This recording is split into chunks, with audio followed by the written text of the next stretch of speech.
Good day and welcome to another exciting edition of our interview segment. Today we'll be chatting with the FCT Commissioner of Police, CP Benneth Igwe. Thank you very much, CP, for honoring our request for this exclusive interview.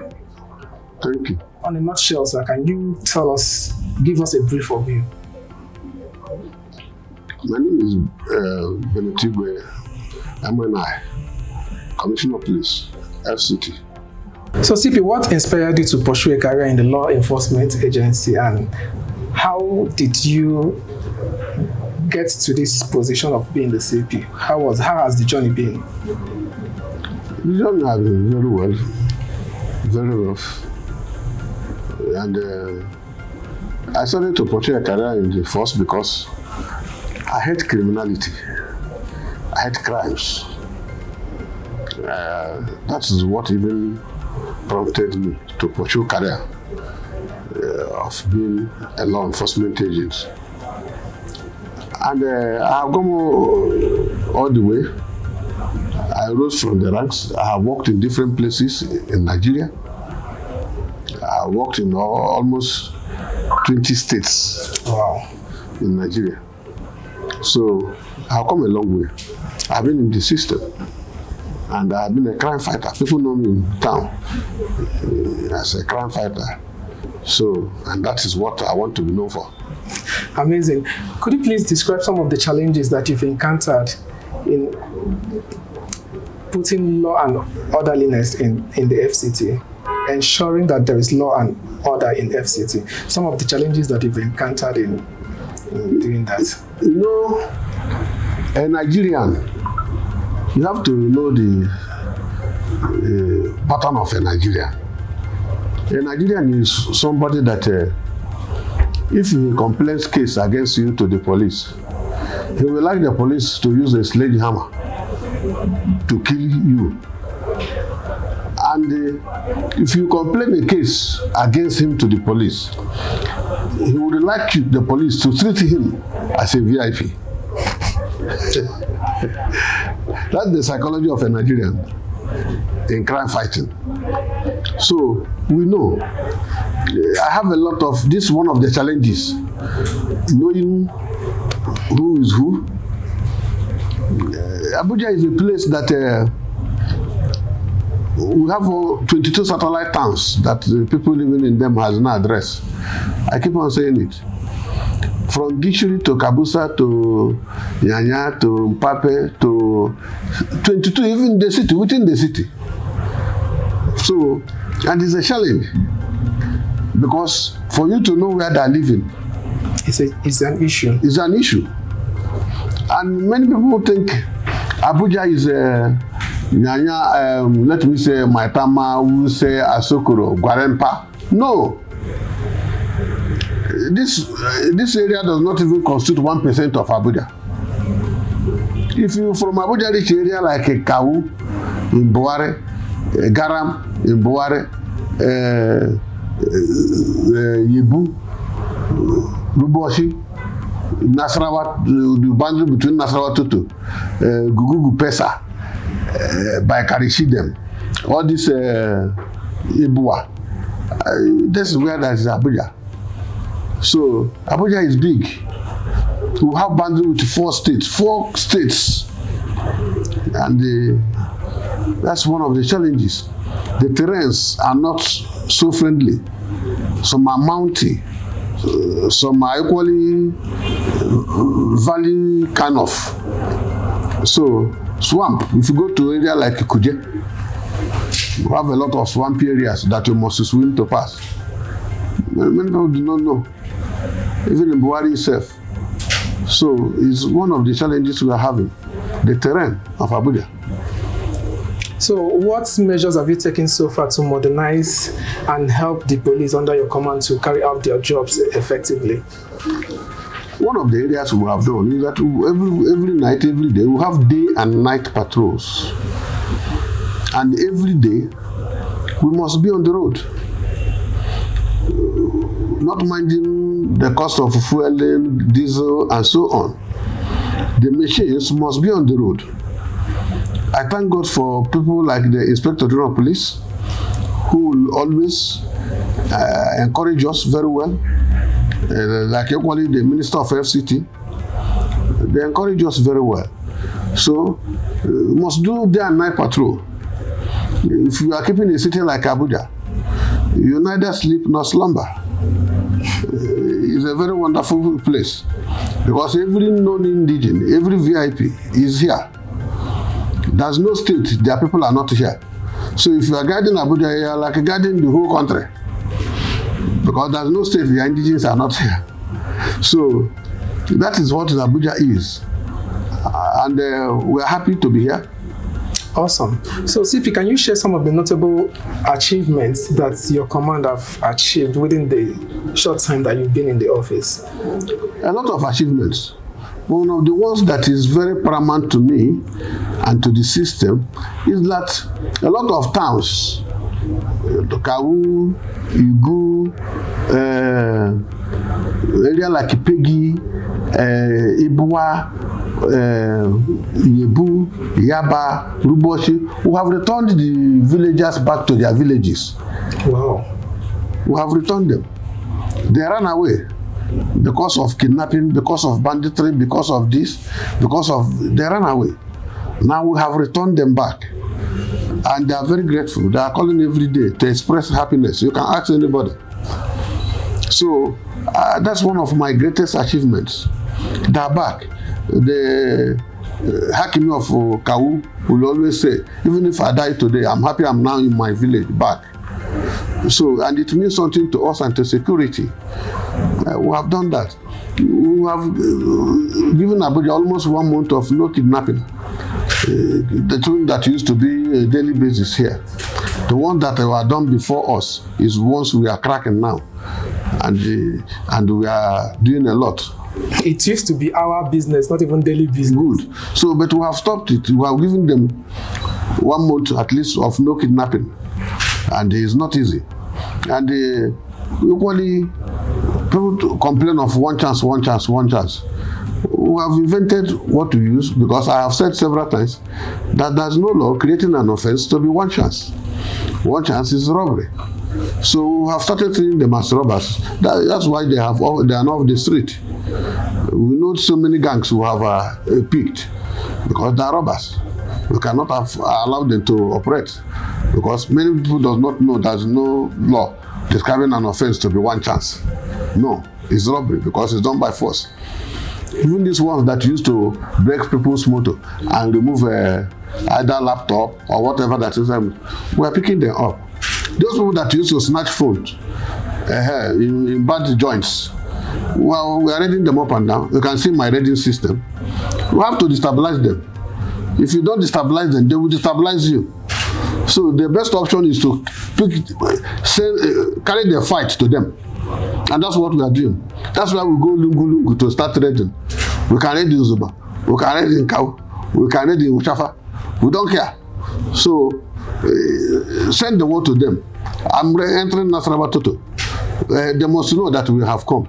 So if you send the word back to them, they can be able to enter into the city. And that's what we are doing. If you go to an area like Garamuse, is in Niger, or Tafa, Madala, that's where we go to fight them. So we take the word to them. They can't find time to enter the city. Mr. CP, you're really doing an amazing job, and I must commend you for that. But what steps do you take to ensure transparency and accountability in the police force when it has to do with issues of police misconduct? How do you handle that? We don't condone any misconduct because the Inspector General of Police, who is #1 policeman, I cannot say anybody is a decent person. We know him. We know his track record. So, and that's why everybody is trying to take step from him. So we cannot condone discipline, especially if you see the way he takes in discipline, not to talk of getting involved into criminality or very decisively. And he will take it very decisively. And that's what has ensured what you can see. Policemen are now behaving fine. So it's an issue. If any policeman commits, we take it up on the nature of his commitment. We take it like that. We cannot say let us lower the bar because he's a policeman. No. If you go to some of our cells, you see some policemen who are in the cell. That's the way the thing is. A little to the left, a little to the right. The way you do to Okeke, do it like that to Haruna. So, Mr. CP, how do you handle situations involving unrest or protest in the FCT and ensuring that the rights of the citizens are protected? Yesterday, I was in the street now with the Labour now. You saw me yesterday, I was in the street with the Labour protesting against the government. And you saw another group who were equally in support of the government. Yes. So all of us met in the National Assembly now. Everybody has equal right. So the pro and the antis, all of us met. I was with them now. All of us met in the National Assembly. Everybody has equal right.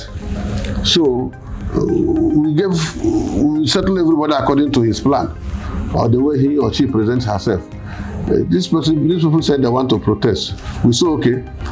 These people said they want to go for solidarity. We said okay. So all of us met in the National Assembly. You saw the press covering all of us. Yes. I was there.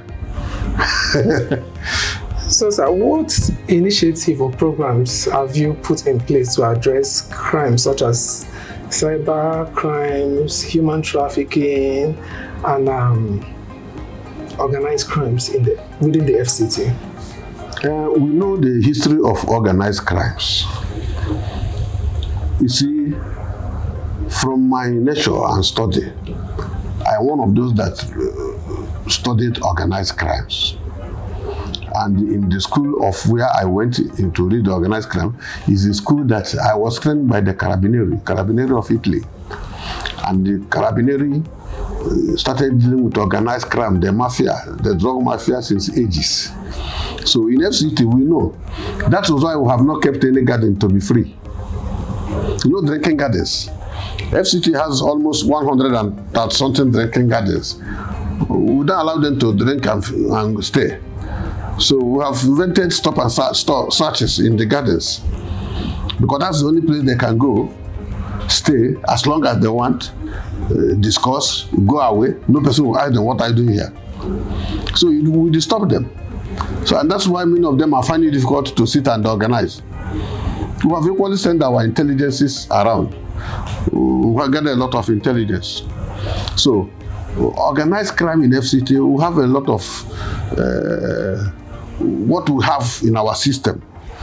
They cannot succeed. We have a lot of intelligence. Your men are in place? Yes, my men are there, both technical and otherwise.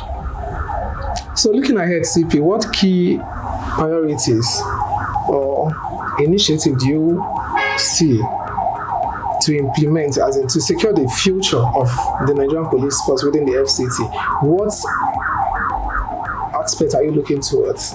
I'm looking at intelligence-led policing. Intelligence-led policing. If you watch, we have been succeeding because Nigerians, residents of FCT have now trusting the police. If you open my phone, you see a lot of messages, informations people are giving. Because we came with a mantra of, when you see something, say something. When you say something, we'll do something. And I ensure we do something.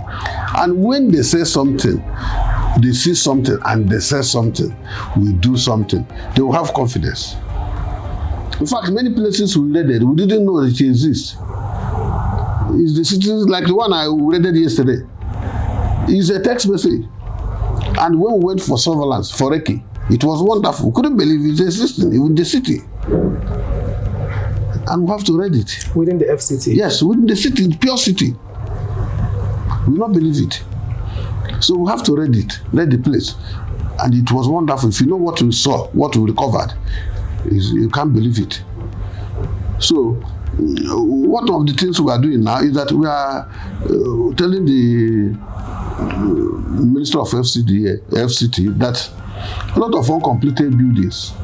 You can see somebody, a very senior citizen, living in an area like Maitama, but because his neighbor did not complete his own house, miscreants, armed robbers will enter and start living, which has made them invariably a neighbor to the minister. You understand? So, what are we doing with uncompleted buildings? You can see we have started raiding them from Maitama to Asoko. We will extend it to every area in FCT. Uncompleted buildings. A lot of uncompleted estates. If you enter Lugbe, if you enter Lukogoma, if you enter Guzape-2, a lot of uncompleted estates. And those are our problems, and those are our challenges. Because many of them, there's no access road. The roads are not too motorable. They're not accessible. They are not accessible. So, but people are building, going down, down, down. So, those are just our challenges, and we are surmounting it. So, CP, what would you like to point out to conclude this interview? What I want to point out is that I want to inform the residents of FCT that they should go about their normal business. Thank God the era of fear is going. Go about nightlife. At least for one has come back to Abuja. They are coming back very well.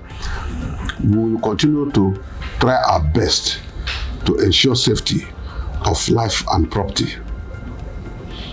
They should equally help us by giving us any information. When you see something, say something. You are saying something will prompt us to do something.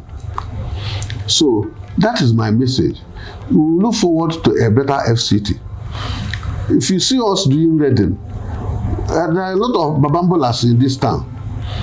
You may not know that many of them are non-Nigerians. They don't have address. They don't have name. So if you commit any havoc, once you leave that place, you don't go. You see him going to his own country. So there are things you see. When you see something, say something. That's why we come with that message. Because you may see Babambola, you may think he came only to check your dustbin, to carry things. He's looking inside your house to see if there's anybody. If you spray cloth outside, he'll collect it and fold it and put it inside his bag. Some are going as far as collecting the DSTV because they know they can sell it to anybody. And everything you leave outside, they must pick it. So, please, residents, I continue to beg you, open your eyes. Primary security is of the eye, not of the gun. What did you see? That's very, very important. That's the primary security. It's of the eye. What the eye see, not of the gun. The gun is secondary. I understand the message. The message here is help the police to help you. That is it. All right, thank you very much. Thank you so much.